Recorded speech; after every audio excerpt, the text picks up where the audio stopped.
హరే కృష్ణ. భక్తులందరికీ శ్రీకృష్ణ శుభమస్తు.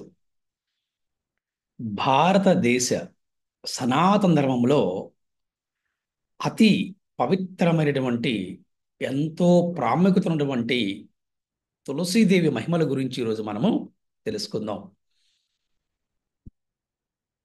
భారతదేశంలో ధర్మాన్ని ఆచరించే, సనాతన ధర్మాన్ని అనుసరించే ప్రతి హిందువు ఇంట ఒక తులసి చెట్టు కనిపిస్తుంది. తులసి మొక్కను చూడగానే సనాతన ధర్మాన్ని అనుసరించే ప్రతి మనిషి చేతులు జోడించి నమస్కారం చేస్తాడు. అది మన సంస్కృతి, మన సాంప్రదాయము, మన యొక్క సంస్కారం. తులసీదేవికి ఉన్నట్టి 8 పేర్లను పద్మపురాణంలో ఈ విధంగా వివరించారు. ఏమిటి ఆ 8 పేర్లు అంటే, బృందావని అంటే బృందావనంలో మొదట ప్రకటమైనటువంటి మొక్క. బృంద అని ఒక పేరు, బృందావని అని ఒక పేరు, విశ్వపూజిత అని ఒక పేరు, పుష్పసార, అలాగే నందిని, కృష్ణజీవని, విశ్వపావని, అలాగే తులసి. తులసి అంటే అర్థం ఏంటంటే పోలిక లేనట్టిది. అంటే తులసిలాగా ఇంకా ఏ మొక్క కూడా పోలిక ఉండదు. మరి మనకి స్కంద పురాణంలో తులసి మహాము గురించి ఏ విధంగా వర్ణించారో మనం చూద్దాం. క్షీరసాగర మదన సమయములో సకల జీవుల లాభము కొరకు విష్ణు భగవానుడు సర్వ ఔషధ సారమైనట్టి తులసిని సృష్టించాడు అని మనకి స్కంద పురాణం చెప్తుంది. దానము చేయాలంటే బ్రాహ్మణుని మించినటువంటి సత్పాత్రుడు ఇంకొకడు ఉండడు. దానం చేయాలంటే బ్రాహ్మణుడికే దానం చేయాలని మనకి శాస్త్రం చెప్తుంది. మరి దానములో గోదానము కన్నా ఉత్తమైనది లేదు. జలములలో గంగా జలముకు మించినది లేదు. అలాగే పత్రములలో అంటే ఆకులలో తులసి పత్రము సర్వోత్తమైనదని స్కంద పురాణములో చెప్పబడింది.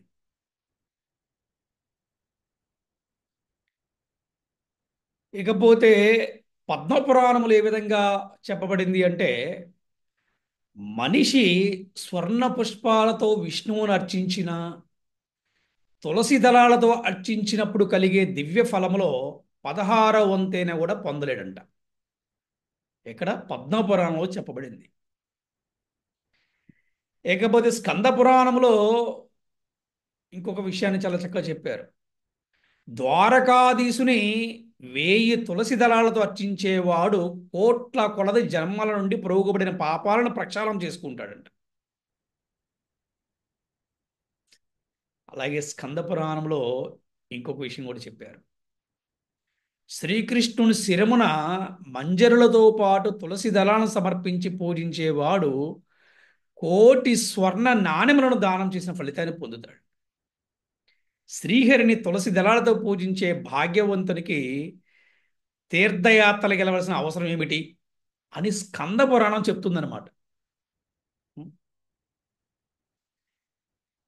విష్ణు భగవానుని అర్చించి తులసి దళమాలను తులసి దళమాలను సమర్పించేవాడు దశ అశ్వమేధ యజ్ఞ ఫలాన్ని పొందుతాడని గరుడ పురాణం చెప్పబడుతుంది.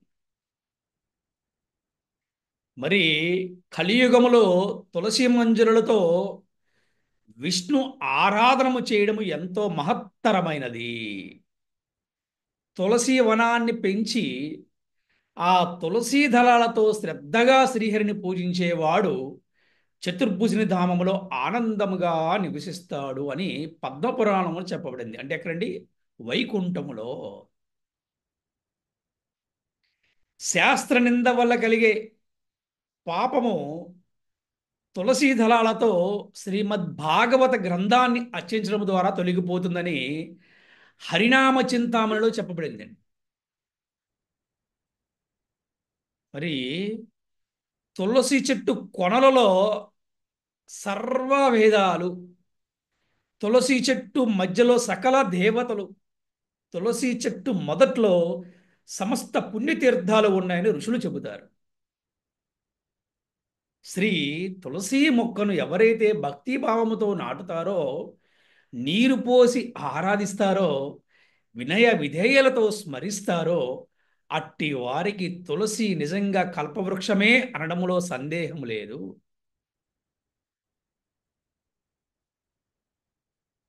56 వంటకాలైన 108 వంటకాలైన తులసి పత్రము లేకుండా శ్రీకృష్ణుడు ఒక్క నైవేద్యానైనా కూడా స్వీకరింపడు. కనుక శ్రీకృష్ణుడికి నైవేద్యం సమర్పించేటప్పుడు తులసి దళము వేసి నైవేద్యం పెట్టాలి.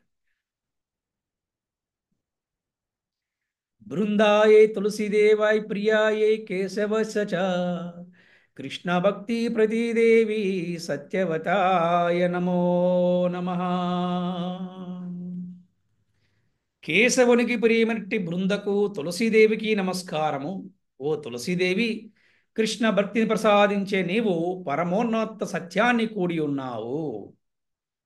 హరే కృష్ణ హరే కృష్ణ కృష్ణ కృష్ణ హరే హరే, హరే రామ రామ రామ హరే హరే.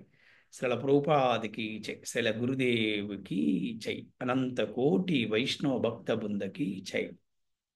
తులసి మహారాణికి జై, బృందాదేవికి జై, శ్రీ బృందావనధామ్ కి జై. హరి హరి బోల్. హరే కృష్ణ.